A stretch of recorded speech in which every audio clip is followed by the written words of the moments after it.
Alright, sorry about that. We just disconnected again. I didn't hook my battery pack in. So I'm just going to go for 15 more minutes because I want to try and make it 2 hours. Not an hour and a half anymore. So and I got a battery pack. So it's good. We'll just go for 15 minutes and then just close up. But Salaki about that. I actually want to close up properly this time. So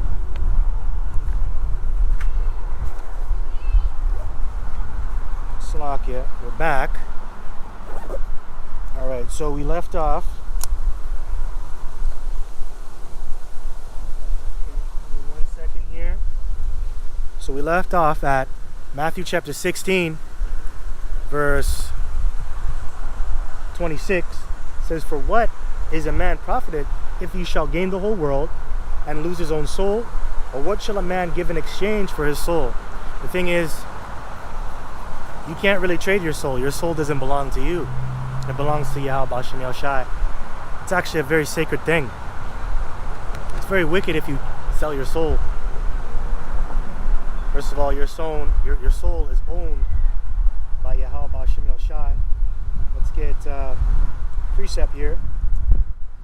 This is Ezekiel chapter 18, verse 4. It says, "Behold, all souls are mine. As the soul of the Father, so also the soul of the Son is mine. The soul that sinneth, it shall die." That's right. So if you sell your soul, it means you're really sinning. Because that's what you're doing. You're selling your soul to the devil. You're tapping into a different power. So, you're transgressing the law.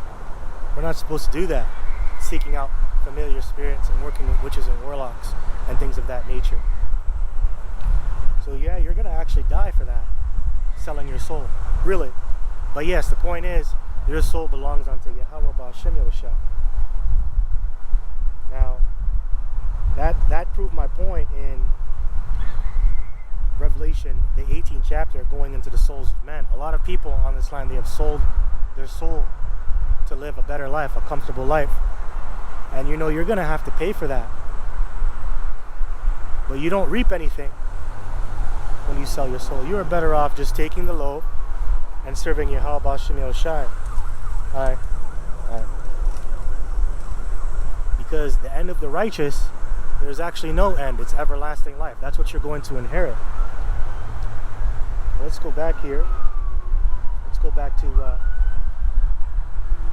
am I done in Matthew 28? 26?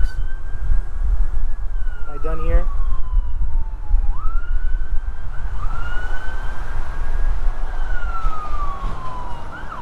Matthew 16. 16, and let me see if I'm finished here. Yeah, here we go. So I'm going to just finish off at 27th verse. This is Matthew chapter 16, verse 27. "For the Son of Man shall come in the glory of his Father with his angels, and then he shall reward every man according to his work." And like I said, you're going to reap what you sow. And if you were righteous and playing your role and doing your part and working for that penny, you're going to get a righteous reward. And that's spoken of in Revelation, the 2nd chapter. If you endure to the end, you're going to rule the nations with a rod of iron. You're going to have rule over these nations, and you're going to have power. You see, if you're wicked and you sold your soul, you're not going to get that. You're not going to get that chief spot or that top position in the kingdom of heaven. That's reserved unto the righteous. The ones that are bearing their cross right now. Jake don't want to bear their cross, man. Jake doesn't want to be afflicted for righteousness' sake. They want to get rich and die trying. Like 50 Cent. Yo, 50 Cent made a lot of people do wickedness too, man. Yo, 50 Cent, you have to pay, man. Get rich or die trying. Yo, a lot of Jakes tried to do that. DMX too. Yo, DMX, even though he's dead now, everybody wanted to be like that movie Belly. You wanted to do things like that in the movie Belly. And there's fire passing. Wait till that passes. But a lot of you guys have to pay for that, man. A lot of you celebrities, man. Get rich or die trying. Yo, Jake actually tried to do that, and they failed miserably, man. God damn, our people are strange, man. Hosea 4:6 says, my people are destroyed for a lack of knowledge, man. Man, you could already get rich without dying, man. Just serve the Lord. Just serve the Lord. If you understand what you're involved in, that is. Because you see, the men of the Lord, they're spiritually rich. You see, we're spiritual millionaires, we're spiritual billionaires and trillionaires in this thing. Especially if you move up the rank and file. See, the apostles, elders and elder apostles and bishops, they're most likely trillionaires in this thing, spiritually. If you understand what I mean. See, we're spiritually rich. But Jake don't want that. Jake wants the carnal riches. Okay? Matter of fact, speaking of riches, let's get Matthew's the 6th chapter. This is Matthew chapter 6, verse 19. It says, lay not up for yourselves treasures upon earth. Get rich or die trying, gangster. What up, blood? That's what you guys try to do, man. You try to emulate that shit. Yo, when I was growing up and that 50 Cent Get Rich or Die Trying album came out, yo, Jake was trying to emulate that to the fullest, man. A lot of Jakes died because of that shit. Yo, I want to do it like DMX and Belly. Yeah. Yo, I seen people get dropped dead because of that shit. People's homes got raided. Yo. Cops lighting you up. You going to jail for life. Yo, that's serious. Get rich or die trying. It says, lay not up for yourselves treasures upon earth, where moth and rust doth corrupt, and where thieves break through and steal. That's right.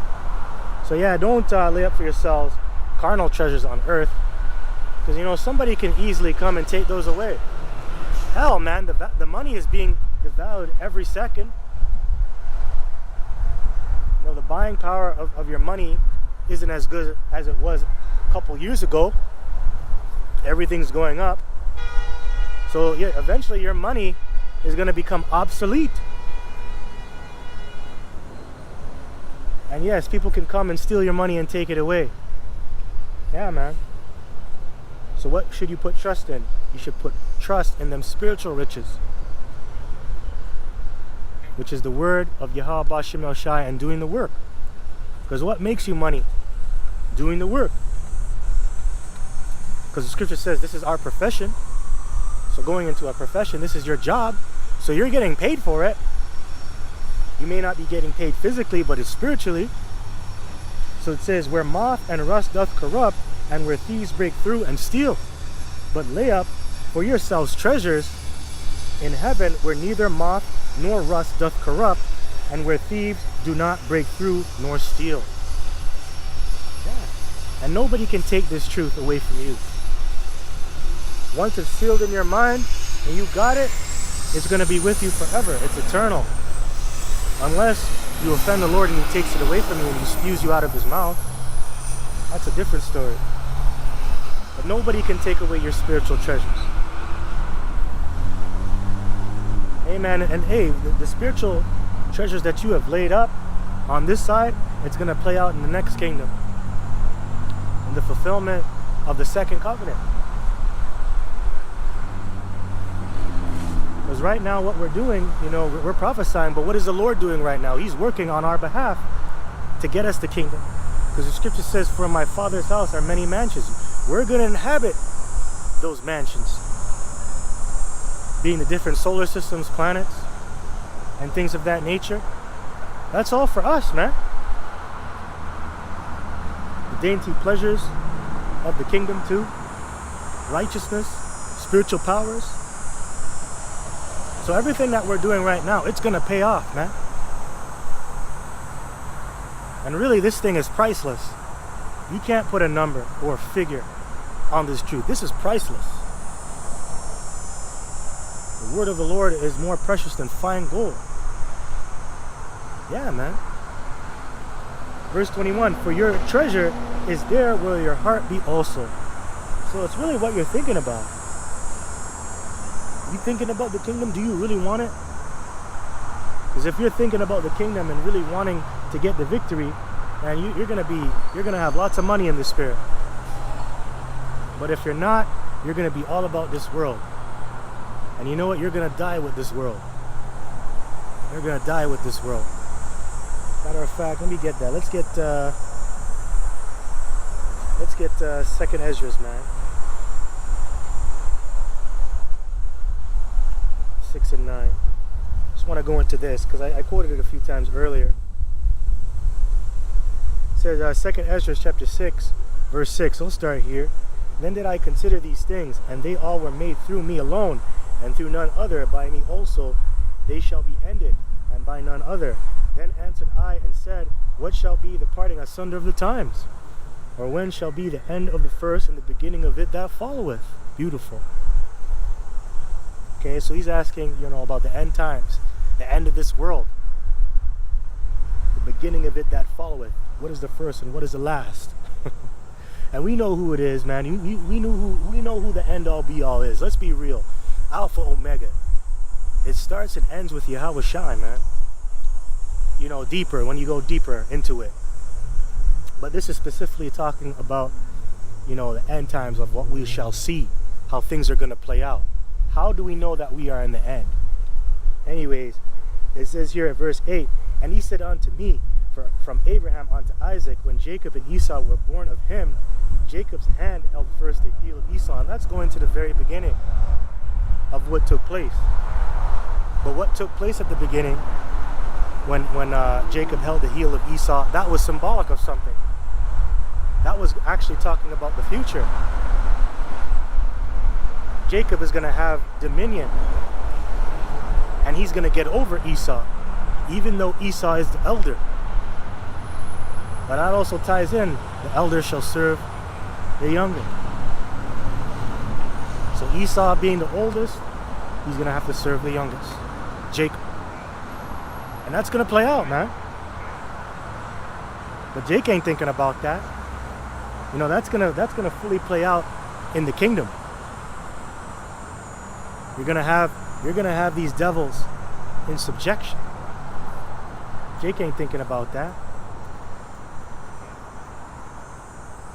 Verse 9, for Esau is the end of the world, and Jacob is the beginning of it that followeth. Beautiful.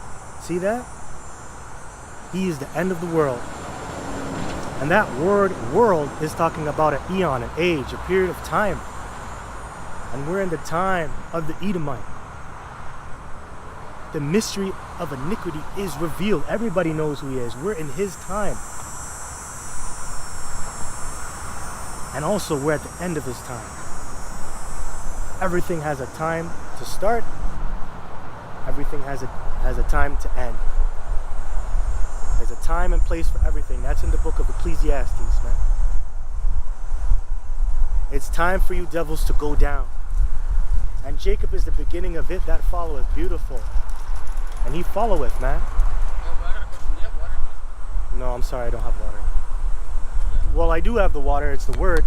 The word is the water. Do you know who you are? Do you go on this sign? Do you see yourself on this sign? Because this is the water, the Bible. That's the true water, the living waters. You know what? That's what the Lord said. Do you know of Jesus Christ? You ignorantly call him Jesus Christ because that's not his real name. He was the water. He was the way. But no, I don't got no water. I don't got that physical water, but I got spiritual water. If you're interested. All right, have a good day. All right, brother. You see what I mean? That's Jake, man. You see, Jake don't want to learn anything. This Jake is bugged out. That's a young man, and he's wearing a shower cap on his head, man. What the fuck are you doing, man? See? Our people are destroyed for a lack of knowledge, man. Hopefully that guy's not a YN. That ain't right. Our people are destroyed. Sodist children, man. If you make it, you make it. You don't, you don't. I just gave him the best thing. I told you that this is the water right here. See this? Let me see this. Let me get the precept, man. Jake don't want to be quenched, man. Hey, Yahweh Shai is going to quench your thirst. I'm not thirsty right now. It's hot out. But I'm still not thirsty. This is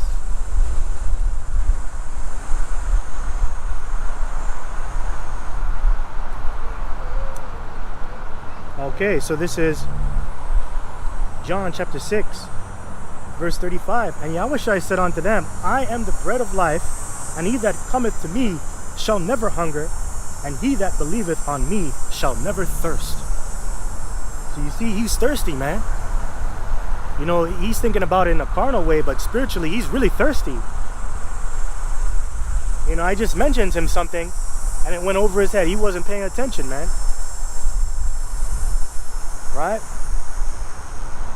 You know, so you'll never be thirsty if you have Yahushua, if you have this truth. But I said unto you that ye also have seen me and believe not. That's right. And I'm telling him, but he don't believe that. You know, all he can see is these garments. All he can see is this sign. And he don't care. And that's okay, man. It's not for everybody. You see, a majority of our people ain't gonna make it, man. They ain't gonna make it, 2/3 specifically. Zechariah 13:8, man. Hey, 2/3 are gonna die. Beautiful. Thus saith the Lord. For your rebelliousness and your lack of knowledge, man. And for your stiff-necked ways. That guy's probably 18 years old and he's wearing a shower cap on his head. In the hot sun. Broad fucking daylight, man. People are destroyed, man. Bugged out. And that's very effeminate too. Verse 37, all that the Father giveth me shall come to me. That's right. Because he's the firstborn son. First begotten. So obviously everything's going to be given to the firstborn son. All things are made by him and created for him. And every knee shall bow. That's why he has all the titles of the Father, man. Pursuant to Isaiah 9:6. I love quoting that. Everlasting Father, Prince of Peace, Wonderful Counselor. Yeah. So it says, and him that cometh to me, I will in no wise cast out. For I came down from heaven, not to do my own will, but the will of him that sent me. That's right, because he's on a mission. That's right, man. Mission. Luke chapter 2, verse 48 on down. That's what he told his parents, specifically his mom. I'm about my Father's business. Don't you understand that? That's why I went wandering about. I'm doing the work. So he's on a mission. Hey, and that's you men in this truth. You're on a mission. This is your mission. This is your duty. This is the whole duty of man, to serve Yahweh B'Shem Yoshai with all your heart, man. Ecclesiastes the 12th chapter. I quote it every fucking blood clot week. Right? So it says, and this is the Father's will, which has sent me, that of all which he hath given me, I should lose nothing, but should raise it up again in the last day. All right, man. Let's get another one.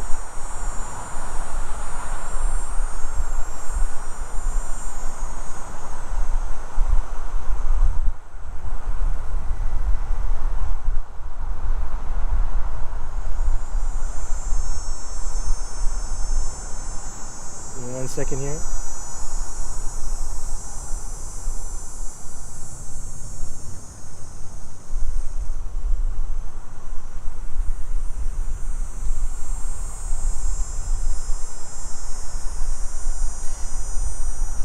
See the time here. Let me just check if the camera's rolling. You just see now.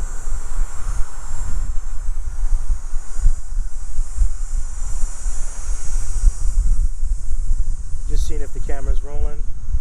Alright, so it's about we're 20 minutes. We're over. I'm gonna close up. I'm actually over time. So with that, I just want to give all praises, glory, and honor due unto Yahweh, B'Hashem Yahushai, B'Hashem Rakah Kodash. And double honors to the apostles and elders of Great Millstone of GMS. To you I say Shalom, and Shalom unto the hopeful elect. This is the Son of Zion signing out. Lord willing, we'll come back next